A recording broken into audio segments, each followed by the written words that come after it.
Both Spurs and Everton were quoted at 25-1 for the title. Both had 4 points in the bag before today, and Everton, of course, went mighty close to winning at Old Trafford on Wednesday. No Anderton or Mabbutt for Spurs, both injured. Sol Campbell, the man charged with keeping Duncan Ferguson quiet. Commentary from John Champion.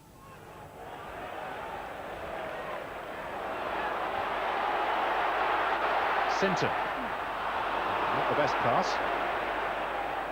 And a chance for Everton to counter with Kanchelskis. Oh, a shot from distance. And Ian Walker called into serious action for the first time.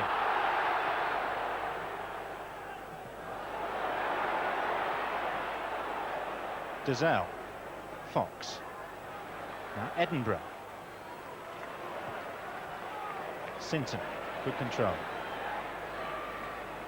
Howells. Oh, it's run to Armstrong. And now Dazelle. And the shot from Dazelle was tame in the extreme.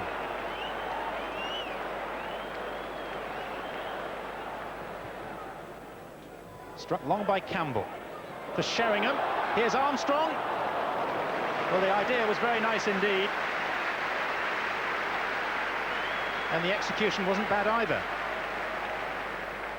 Neville Southall was somewhat stranded. But it was a fine flick from one partner to the other.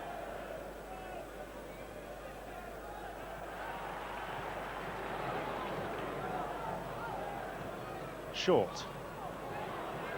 He just stood there appealing whilst Armstrong took the ball. Still Armstrong. Sheringham to aim for. No way past Unsworth. And Chris Armstrong seems to have sustained a leg injury of some sort, possibly his left ankle. This was the moment when Chris Armstrong ended up clutching his left ankle. There's the cross, and he just seemed to catch his left ankle in the turf. So a sad end to Chris Armstrong's afternoon after less than half an hour. The incident itself seemed innocuous enough, but it does give a chance to the Israeli international Ronnie Rosenthal. Earl Barrett with the throw. Ferguson rose but didn't seem to get a part of it. And now here's a chance for Short, who should have scored. And he knows it. The conception was fine, if slightly fortuitous as Ferguson missed it, but when the cross came in, really it needed a downward header, but on target. That was a bad miss. Earl Barrett. Kanchelskis again with 3 to aim for, including Gary Speed. And that's a far from convincing clearance. Hinchcliffe, good effort.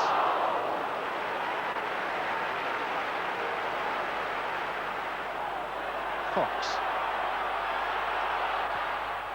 Flicked on by Rosenthal. And the volley from Dazelle was not that powerful and not that well directed. But I suppose he did well just to get it on target at all. Rosenthal played an important part in the build-up with that flick from Fox's cross, just diverted it into Dazelle's path. It was probably going wide anyway. Hinchcliffe. Stewart. Campbell sticking tightly to him. This is Hinchcliffe. Now, can he deliver one of those good crosses? Allowed to run, and Tony Grant couldn't turn it in.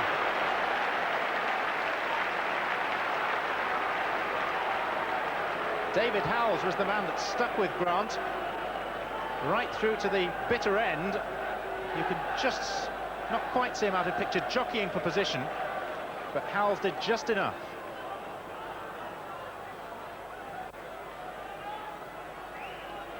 So a corner to Everton, and Hinchcliffe to take it. Unsworth stationed on the near post, Ferguson beyond that. And here is Ferguson, there's Unsworth, and there's Graham Stewart, and it was touched onto the crossbar by Ian Walker. In the end, it was a very, very high-class save by Walker. Off Short and Unsworth, good ball to Rosenthal.